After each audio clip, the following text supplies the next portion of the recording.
that's not pleasant for anybody. There are people who like pretend that they don't want the attention, but they really kind of get off on it. But most of the time, people who are claiming, encounters with UFOs or UOs, they're not looking for anything out of it. Yeah, I mean, if you're going to make these sort of claims, you better be ready to, number one, back them up, and number two, answer some questions, because people are going to have some questions for you. So to act like you want to be left alone afterwards, it's kind of like, listen, you opened up this can of worms, now you have to put them back in. Rob, you're right, Rob, I guess. You write a 30-page pamphlet that your friend makes for you, and you stick it out the door. This is recreated. It's great. All these 60s reporters in front of the house. He just opens the door and he throws the pamphlet at him. And they're like, "What? We've read it. We know. We want to actually answer real questions."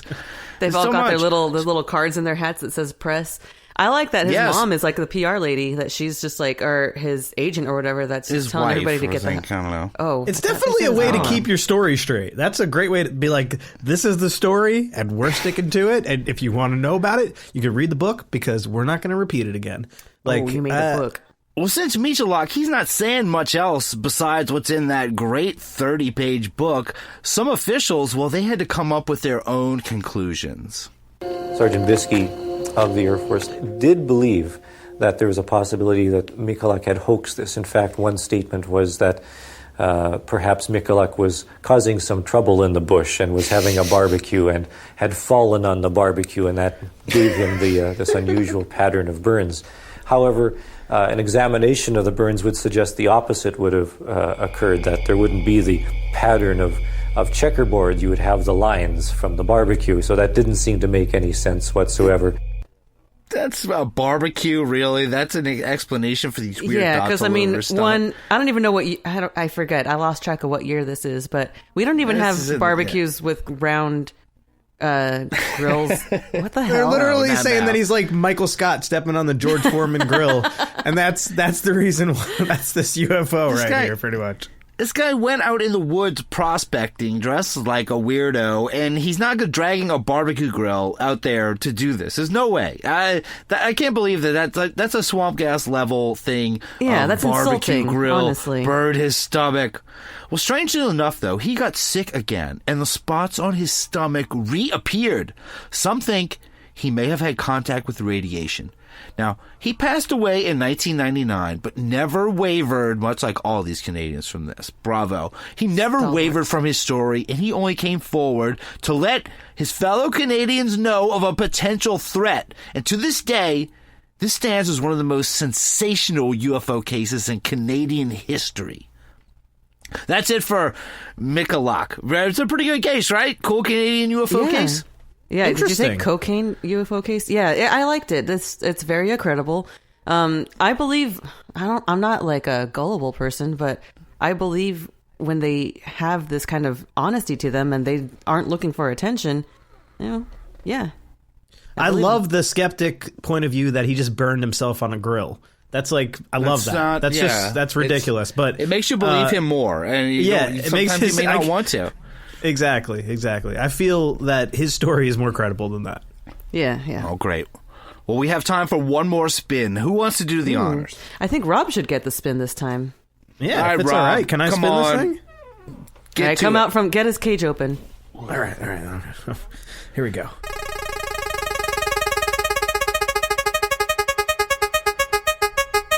Come on, rods, please. Rods. No, that's not rods. Ooh.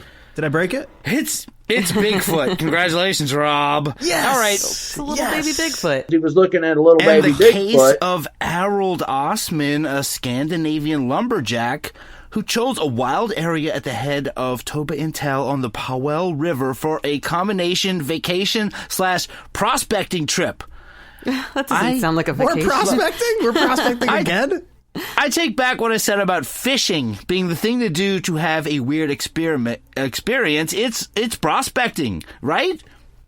Yeah, I mean, it is now. Well, throw those fishing poles away, Rob. Get yourself a pan and dish, and Kenneth Welsh agrees.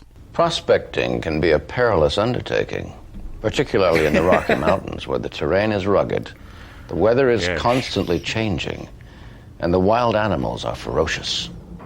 A simple walk in the woods can quickly turn into a struggle for survival. For Albert Ostman, it wasn't merely a wolf or a grizzly or even a cougar that almost killed him. No, it was the legendary Sasquatch. What? I gotta give Kenneth Welsh some props. This guy's a pretty good host, right? Yeah. You know what I found out? I looked him up like way earlier when we started it. He's actually in Twin Peaks. He's done a lot of shit. I didn't realize that. That's the same guy who plays Linda Merle. He sounds like a Will Ferrell character. He doesn't sound like a real person. He sounds like a SNL character. He's the real deal. This is the real deal. And this one does another one of those cold opens with Ostman.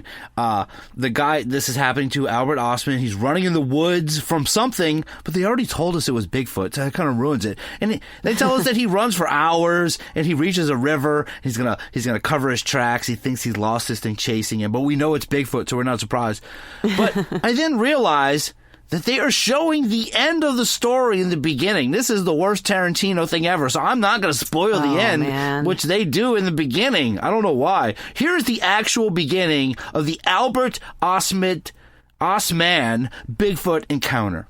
In the summer of 1924, Albert Ostman, a Swiss-born Canadian, hired a native guide to take him by canoe to Toba Inlet to go prospecting. The area on the north coast of BC was known for its gold deposits.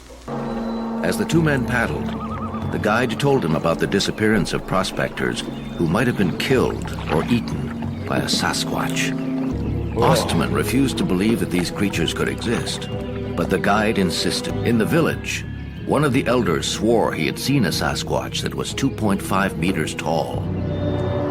As far as Ostman was concerned, these monster stories were nothing more than tall tales. The guide told Ostman that he would be back to get him in 18 moons at the same spot. 18 moons.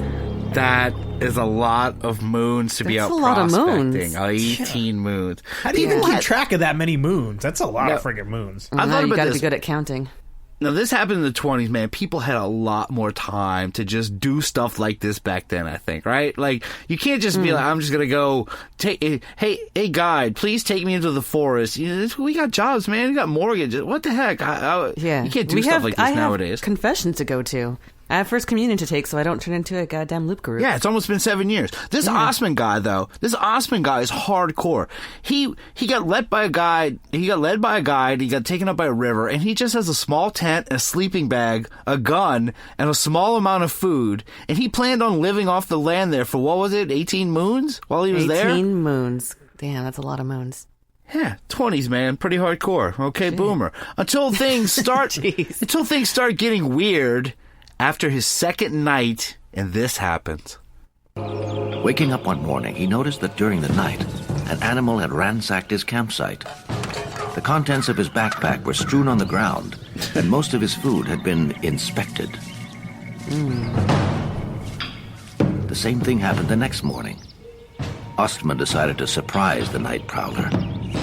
Sat up or went to bed one night and he fell asleep. He was waiting for whatever it was. Something was coming into his camp and he wanted to find out what it was, and he decided to go in his sleeping bag, and he had his rifle beside him. Didn't have his boots on. They were down at the bottom of the bag, and he decided to stay awake and see what was coming into his camp, and he fell asleep. Okay, so he's on guard. He's been warned about Sasquatch. He's been taken in here by himself. His stuff is getting picked through for 2 nights in a row, and he decides to stand guard with his gun, but he falls asleep. Yeah. How do you fall asleep when you think Sasquatch is about to come steal Rob, your have shit? you ever been tired before?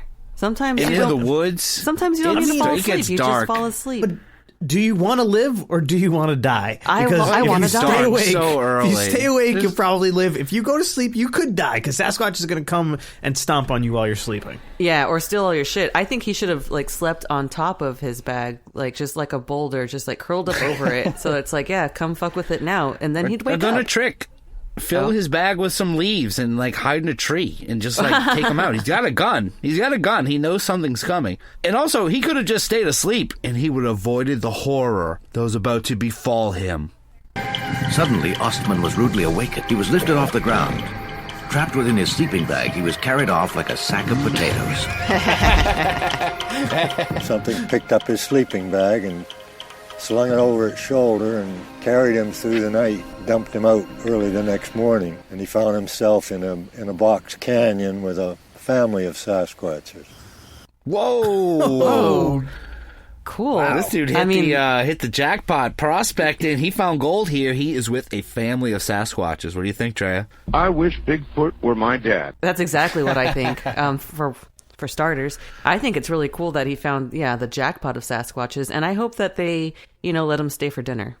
Well, this is Canada in the 20s too, and this guy's roughing it out there. I mean, he's having a real experience. What do you think, Rob? Imagine if you woke up and you were just looking at a little baby Bigfoot. Looking at a little baby Bigfoot. That would be so awesome, and like the whole family, be so cool. Yeah. Yeah, not kind of cool, but now Bigfoot has him. He's basically a prisoner. Let's see what's going to happen to him. Stiff and bruised, Ostman decided to take a chance and get out of his sleeping bag in the early hours of the morning.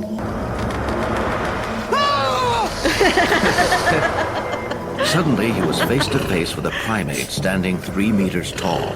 It soon became clear that there were not one, but several creatures. They appeared to communicate with each other. Ostman watched from a distance.